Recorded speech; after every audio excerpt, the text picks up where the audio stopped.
ఒకరు మాజీ కేంద్ర మంత్రి, ఇంకొకరు మాజీ రాష్ట్ర మంత్రి. కాంగ్రెస్ లో ఉన్నప్పుడు నువ్వెంత అంటే నువ్వెంత అనుకున్న నేతలు ఇప్పుడు ఒకే గూటికి చేరుకున్నారు. అక్కడైనా కుదురుగా ఉన్నారా లేదా అంటే అది లేదు. వైసీపీలోనూ సేమ్ సీన్ రిపీట్ చేస్తున్నారు. ఎన్నికల వేళ ఎవరికి వారు ఆధిపత్యానికి పోతుండడంతో కార్యకర్తల్లో అయోమయం నెలకొంది.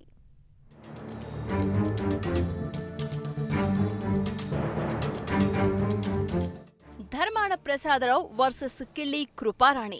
ఇదే ఇప్పుడు శ్రీకాకుళం జిల్లాలో హాట్ టాపిక్. ఇరువురు నేతల మధ్య ఆధిపత్య పోరు పతాక స్థాయికి చేరింది.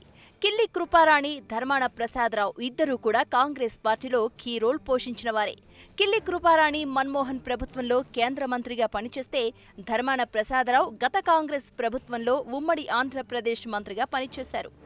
కాంగ్రెస్ లో ఉన్నప్పుడు ధర్మాన, కిళ్ళి కృపారాణి ఒకరిపై ఒకరు కత్తులు దూసుకునేవారు.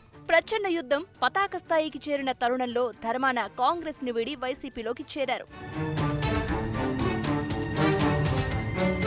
ఇటీవల వైఎస్ జగన్ సమక్షంలో కిళ్ళి కృపారాణి వైసీపీలో చేరడంతో రెండు కత్తులు ఒకే వరలోకి వచ్చాయి.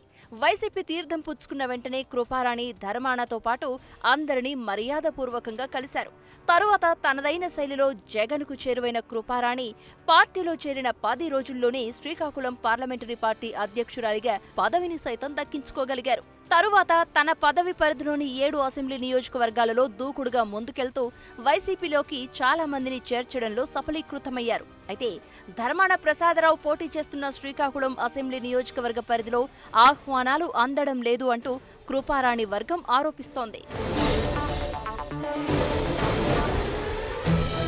ధర్మాన కావాలనే కృపారాణిని దూరం చేస్తున్నట్లు చర్చ నడుస్తోంది.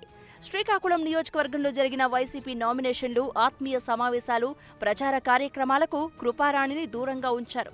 తాజాగా వైసీపీ మహిళా ఆత్మీయ సమావేశానికి సైతం ఆమెను ఆహ్వానించలేదు.